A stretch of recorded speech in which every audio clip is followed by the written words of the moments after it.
Los más asiduos a esta colección de vídeos recordarán sin duda que Mikhail Botvinnik fue un multicampeón del mundo y además el patriarca de la escuela soviética de ajedrez, entrenador de Garry Kasparov y otras muchas estrellas y el pionero del entrenamiento sistemático de los ajedrecistas. Como jugador, Botvinnik sobresalió sobre todo por una profundidad estratégica enorme. Y hoy vamos a ilustrar esto con una obra de arte. Estamos en un sitio un tanto especial, Montecarlo, la capital del Principado de Mónaco, en 1968, con blancas Botvinnik, con negras el gran húngaro Lajos Portis. Voy a mostrarles hoy la partida entera, primero porque es relativamente corta y sobre todo para que ustedes comprendan bien desde el principio el virtuosismo, la obra maestra que hace Botvinnik al primero provocar debilidades en el complejo de casillas blancas de su rival y luego explotarlas de forma verdaderamente magistral.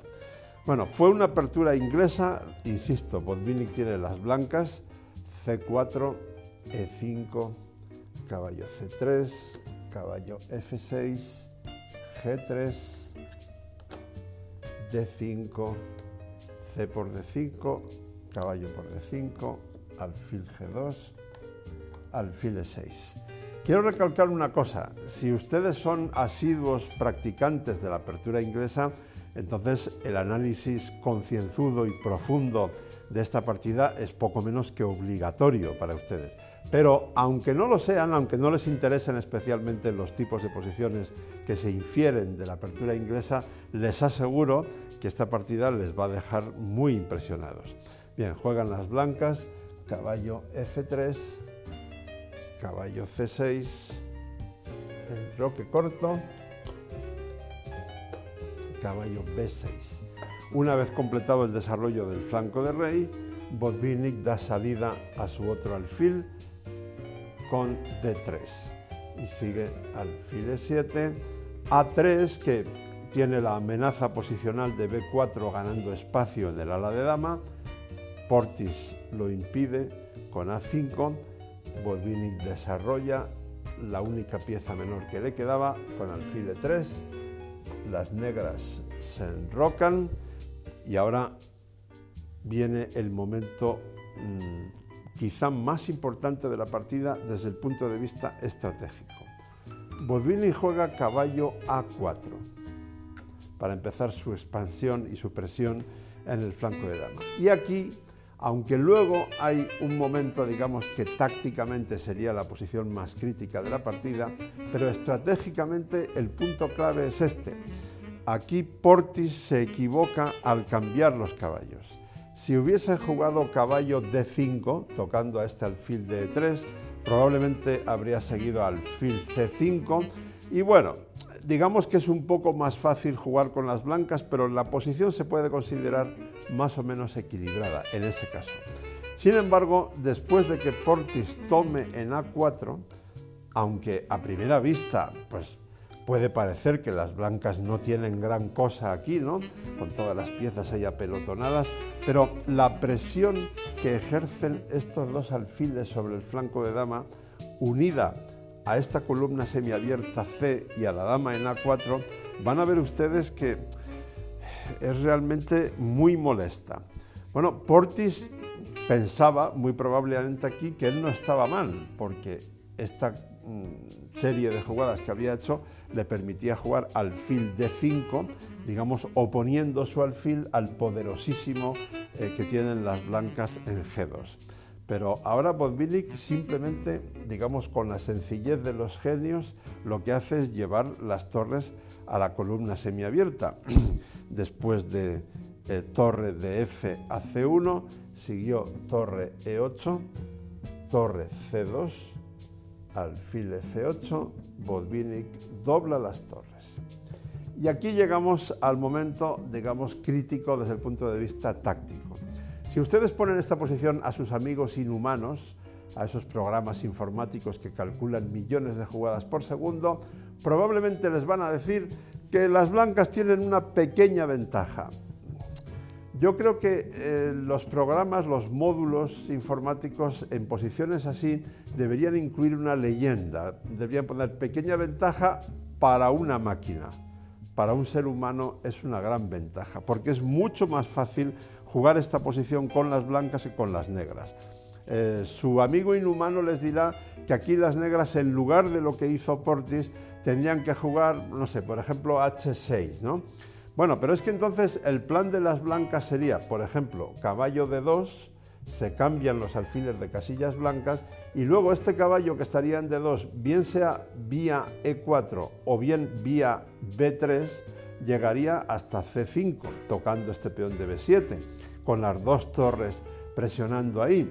Es muy desagradable defender esa posición con las negras, aunque las máquinas digan que la ventaja sea pequeña. Eso, todo este rollo que les acabo de meter, viene a cuento de comprender mejor por qué Portis tiene aquí una reacción humana, que además es muy lógica. Él jugó caballo B8. A primera vista nos puede parecer una jugada muy fea, pero verán ustedes, si lo analizan un poco más, que en realidad es muy profunda. Portis pensó, caballo B8, si las blancas toman en C7, entonces voy a dejar a la torre encerrada con alfil C6 atacando la dama y luego voy a ganar la torre. Si las blancas no toman en C7, voy a jugar C6, luego sacaré el caballo por A6 o por D7 y este peón en C6 es como una estructura de granito contra la que se estrellan las torres blancas y el famoso alfil blanco de la apertura inglesa en G2. Hasta ahí parece un razonamiento impecable y sin embargo es erróneo porque Botvinnik había visto un poco más lejos. Y entonces, a pesar de todo, se come el peón de C7. Y ahora, contra alfil C6, atacando la dama y encerrando la torre, la idea de fondo es sacrificar la calidad para debilitar las casillas blancas de las negras, las casillas blancas de Portis, perdón. Torre de C1 por C6, sacrifica Botvinnik, y contra B por C6, ojo, si ustedes sufren del corazón, apaguen aquí el vídeo porque si no pueden tener problemas serios. Botvinnik aquí no se limita a hacer un sacrificio posicional a largo plazo y ahora juega torre B7 y bueno, empieza a jugar, como digo, a largo plazo, sino que, atención, sacrifica su torre aquí, ya, con lo cual está debilitando todavía más el complejo de casillas blancas de las negras, porque esa torre es incomestible. Voy a cantarles la variante, es muy sencilla de entender. Si rey por F7, dama C4 jaque, habría que sacar el rey a G6, entonces dama G4 jaque, hay que volver con el rey a F7, caballo G5 jaque, y si rey G8, dama C4 jaque, y daríamos el famoso mate de la coz, que supongo que muchos de ustedes ya lo conocen, y si no, pongan en Google, por ejemplo, mate de la coz y verán qué bonito es. Bueno, torre por F7. Portis ve que Botvinnik está pegándole durísimo, pero en fin, todavía no es el fin del mundo. Y dice, bueno, pues tendré que jugar H6, que ahora sí amenazo comerme la torre de F7.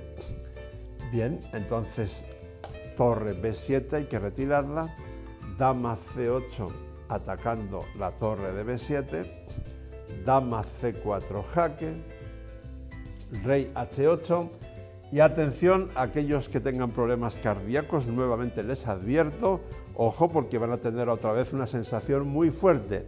Botvinnik sacrifica también la otra torre, la que está en B7 con este jugadón, caballo H4. Y ahora fíjense cómo todas las casillas blancas, bueno, todas las del flanco del rey por lo menos, de Portis, son explotadas magistralmente por Botvinnik. Claro, se amenaza ese jaque, pues no hay nada mucho mejor que aceptar el regalo envenenado. Dama por B7, caballo G6 jaque, rey H7 única y fíjense, alfil E4. La posición blanca es terrible, la negra es mortal de necesidad.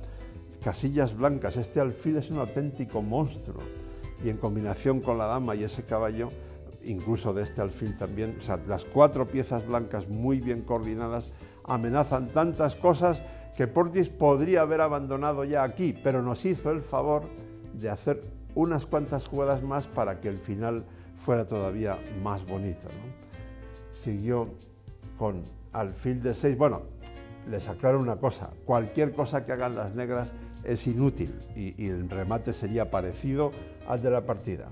Alfil de 6 por hacer algo es lo que hizo Portis, y entonces siguió con caballo por E5, jaque descubierto del alfil, G6, alfil por G6,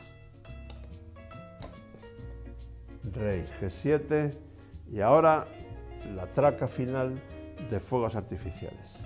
Alfil por H6 jaque, y ya aquí abandonó Portis porque si no hubiera seguido rey por H6, dama H4 jaque, rey G7, dama H7 jaque, luego las blancas se comen la dama, etcétera, etcétera.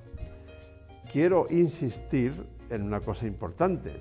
La víctima de esta paliza tremenda es nada menos que Lajos Portis, que ya estaba entre los mejores del mundo en esa época, a finales de los años 60, y lo siguió estando durante muchos años más.